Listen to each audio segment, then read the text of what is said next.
Hi friends, welcome to Kavitha's kitchen. ఈరోజు మన కిచెన్లో ఎన్నో పోషక విలువలు కలిగిన మాంసకృత్తులు అధికంగా ఉండే మేల్ మేకర్ పాలకూర రెసిపీని చూపించబోతున్నానండి.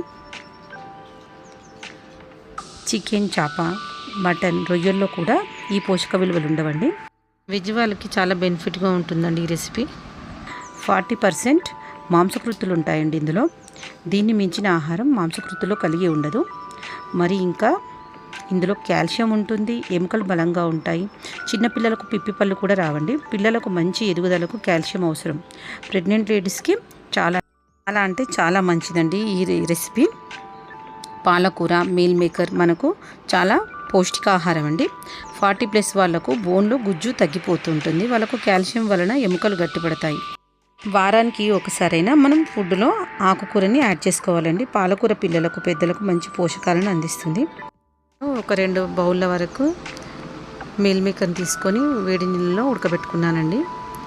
ఒక 5 మినిట్స్ వరకు ఉడకబెట్టుకుంటే మనకు మీల్ మేకర్ ఉడికిపోతుంది. తర్వాత అందులోంచి వాటర్ని మొత్తం పంపేసి చల్ల నీళ్ళని అందులో వేసేసి ఒక 5 మినిట్స్ వరకు ఉంచాలి.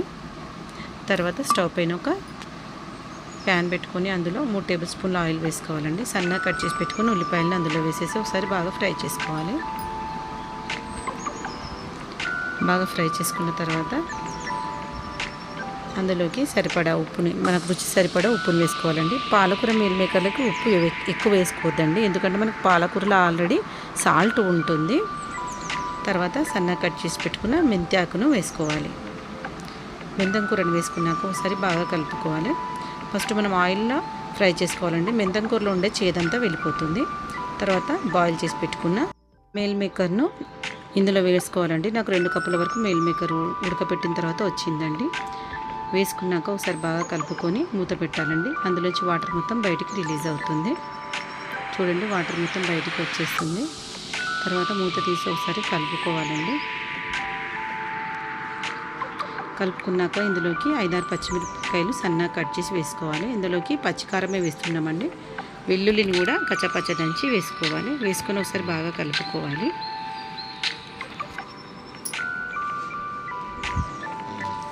తర్వాత ఇందులోకి సోయి కూరను సన్నగా కట్ చేసి వేసుకోవాలి. సోయి కూర వేయడం వల్ల మనకు పాలకూర కర్రీ అనేది చాలా బాగుంటుందండి.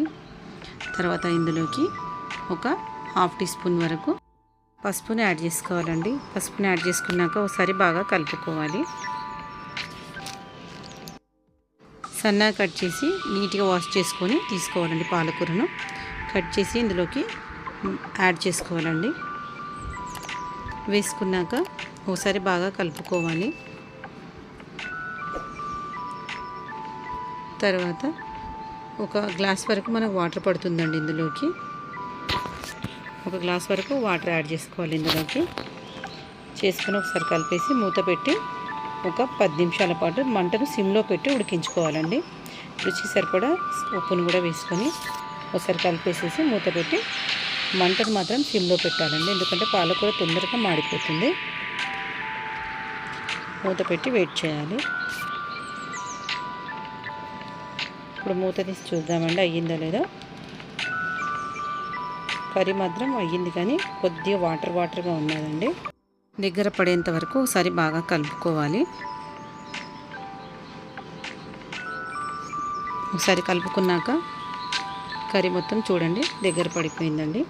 స్టవ్ ఆఫ్ చేసుకొని మనం వడ్డించుకోవచ్చు. ఇది వేడివేడి చపాతీలోకి, పుల్కాలోకి చాలా బాగుంటుందండి మీల్ మేకర్ కర్రీ పాలకూర. చపాతీతో తింటే చాలా బాగుంటుందండి. స్టవ్ ఆఫ్ చేసుకొని డిష్ అవుట్ చేసుకోవాలి. వేరే బౌల్లోకి కర్రీని మొత్తం షిఫ్ట్ చేసుకోవాలి. వేడివేడి రైస్లో వేడివేడి కర్రీ వేసుకొని తింటుంటే వర్షాకాలంలో ఎంత బాగుంటుందండి. వర్షాకాలం ఎంతమందికి ఇష్టమండి? నాకు మాత్రం వర్షాకాలం అంటే చాలా ఇష్టమండి. చిన్నప్పుడు కావాలని వర్షంలో తడిసి మరీ ఇంటికి వచ్చేవాళ్ళమండి మేము. మీలో ఎంతమందికి వర్షాకాలం అంటే ఇష్టమో కామెంట్ రూపంలో నాకు తెలియజేయండి. ఈ రెసిపీ కనుక నచ్చినట్లయితే లైక్ చేయండి, మీ ఫ్రెండ్స్కి, మీ రిలేటివ్స్కి ఫార్వర్డ్ చేయండి. ఇంకా వెరైటీ కుక్కరీస్ కోసం కవితాస్ కిచెన్ ఛానల్ని సబ్స్క్రైబ్ చేసుకోండి. Thanks for watching Kavitha's kitchen. Thank you.